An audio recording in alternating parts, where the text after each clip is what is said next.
নমস্কার বন্ধুরা, আমি আজকে আপনাদের সঙ্গে একটা মাছের ঝালের রেসিপি শেয়ার করব। এটি খেতে অত্যন্ত সুন্দর।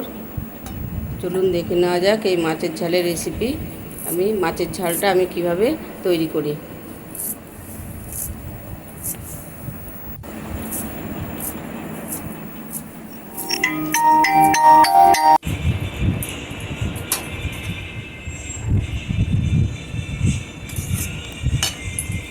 মাছের ঝাল বানাবার জন্য আমি এখানে নিয়ে নিয়েছি ছোটো ছোটো ভোলা মাছ। দেখুন, মাছটা ভালো করে ধুয়ে আমি পরিষ্কার করে নিয়েছি।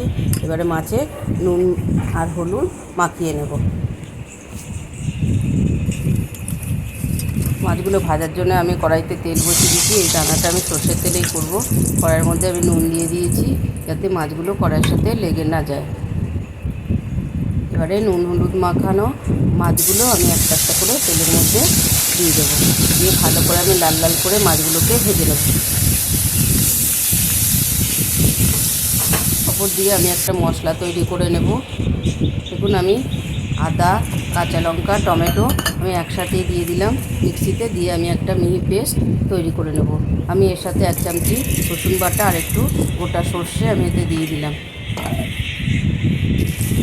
দেখুন, মাছগুলো আমার লাল লাল করে ভেজে নেওয়া হয়ে গেছে। এবারে মাছগুলো আমি তুলে অন্য একটা পাত্রের মধ্যে রেখে দেবো।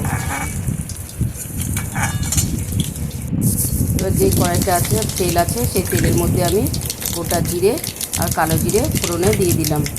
দিয়ে আমি দুটো মতন পেঁয়াজ কুচি আমি কুচিয়ে নিয়েছিলাম, সেই পেঁয়াজ কুচিটা আমি তেলের মধ্যে দিয়ে দিলাম। দিয়ে ভালো করে নেড়ে চেড়ে আমি এর মধ্যে হলুদ, নুন পরিমাণ মতন দিয়ে দেবো। বেটে রাখা মশলাটাও আমি এর মধ্যে দিয়ে দিলাম।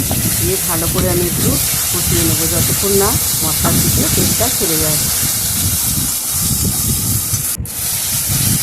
মিক্সি বাটিটা দিয়ে আমি জল দিয়ে দিলাম। দিয়ে ভালো করে মশলার সাথে জলটার সাথে ভালো করে মিশিয়ে দিলাম। আমি একটু স্বাদ মতন একটু চিনি দিয়ে দিলাম।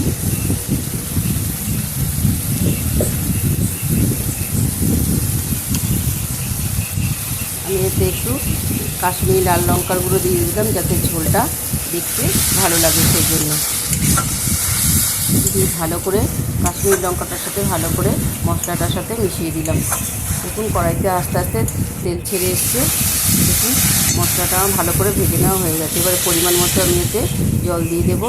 দিয়ে মাছগুলোকে আমি ছেড়ে দেবো। বন্ধুরা, আমার এই মাছের ঝালের রেসিপিটি যদি ভালো লাগে লাইক করবেন, শেয়ার করবেন, কমেন্ট করবেন আর প্লিজ চ্যানেলটাকে সাবস্ক্রাইব করবেন। তৈরি হয়ে গেল আমার ভোলা মাছের ঝাল। আমি এতে ধনেপাতা কুচি ছড়িয়ে নামিয়ে দেবো।